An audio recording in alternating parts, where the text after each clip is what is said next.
दोस्तों सीरियल ये रिश्ता क्या कहलाता है का आने वाला अपकमिंग ट्रैक बहुत इंटरेस्टिंग और धमाकेदार होने वाला है। जी हाँ दोस्तों, ये रिश्ता क्या कहलाता है कि आने वाले एपिसोड में एक के बाद एक ऐसे बड़े ट्विस्ट देखने को मिलेंगे जो अबीरा की ज़िंदगी बदल देंगे। एपिसोड की शुरुआत कोर्ट से होती है जहाँ अबीरा अपने करियर का सबसे बड़ा केस लड़ रही होती है, लेकिन दूसरी तरफ संजय फुफासा किसी भी कीमत पर अबीरा को हारते हुए देखना चाहते हैं। इसीलिए वे एक बेहद खतरनाक चाल चलते हैं। अभी रखी आइसक्रीम में नींद की दवाइयाँ मिला दी जाती है ताकि वो कोर्ट में ठीक से बहस ही ना कर सके। दवाई का असर धीरे धीरे शुरू होता है। अबीरा को चक्कर आने लगते हैं, उसकी आंखें भारी हो जाती है और कुछ पल के लिए ऐसा लगता है कि अब वो ये केस हार जाएगी, लेकिन सच और न्याय के लिए लड़ने का उसका हौसला उसे हार मानने नहीं देता। अरमान और दादी से उसका आत्मविश्वास बढ़ाते हैं। अबीरा पूरी ताकत जुटाकर कोर्ट में अपनी दलीलें और सबूत पेश करती है। सामने वाला पक्ष उसकी बातों का कोई जवाब नहीं दे पाता।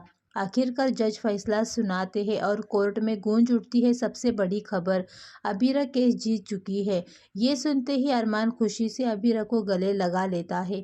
दादीसा की आंखों में गर्व के आंसू आ जाते हैं और पूरा पोद्दार परिवार तालियों के साथ अबीरा की जीत का जश्न मनाता है। इसके बाद दादीसा एक और बड़ी घोषणा करती है। वो कहती है कि आज से पोद्दार फर्म की नई मालकिन अबीरा शर्मा होगी। ये खबर पूरे शहर में फैल जाती है। अगले ही दिन अखबार के पहले पन्ने पर अबीरा शर्मा की तस्वीर छपती है, जिसमें उसकी ऐतिहासिक जीत और नई जिम्मेदारी की खबर होती है। यहीं आता है सबसे इमोशनल मोड़। मंजरी सुबह अखबार पढ़ रही होती है। जैसे ही उसकी नज़र अबीरा शर्मा की तस्वीर पर पड़ती है, उसकी आंखें खुशी से चमक उठती है। वो इमोशनल हो जाती है और तुरंत अबीरा को फ़ोन मिलाती है। फ़ोन उठाते ही मंजरी कहती है कि बधाई हो मेरी पोती, मुझे तुम पर बहुत गर्व है। ये सुनते ही अबीरा की आंखों में खुशी के आंसू आ जाते हैं। इतने सालों बाद अपनी दादी जैसी मंजरी से मिले इस प्यार और आशीर्वाद से उसका दिल भर आता है।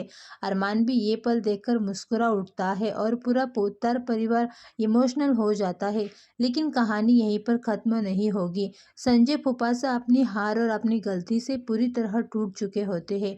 वो रोते हुए अबीरा के सामने आते हैं, हाथ जोड़कर माफ़ी मांगते हैं और कहते हैं, मुझसे बहुत बड़ी गलती हो गई, मुझे एक मौका दे दो। सभी को लगता है कि अब अबीरा उन्हें हमेशा के लिए फॉर्म से बाहर कर देगी, लेकिन अबीरा एक ऐसा फैसला सुनाती है जिसे सुनकर हर कोई हैरान रह जाता है। अबीरा शांत आवाज़ में कहती है कि मैं आपको पहले ही रीअपॉइंटमेंट कर चुकी हूँ। पूरा पोद्दार परिवार शॉक हो जाता है। इसके बाद अबीरा मुस्कुराकर संजय फुफासा से पूछती है, क्या आपको मेरे अंडर काम करना पसंद होगा? ये सवाल सुनकर संजय फुफासा शर्म से सिर झुका लेते हैं। उनके पास कोई जवाब नहीं बचता। दादीसा अबीरा के फैसले की तारीफ करती है और कहती है कि असली जीत वही होती है जिसमें इंसान बदले की जगह इंसानियत चुनता है। अरमान गर्व से अबीरा का हाथ थाम लेता है और पूरा पोद्दार परिवार उसकी इस जीत का जश्न मनाता है। लेकिन अब सबसे बड़ा सवाल यही है, क्या संजय फुफासा सच में बदल जाएंगे या फिर आने वाले दिनों में कोई नई साजिश रचेंगे?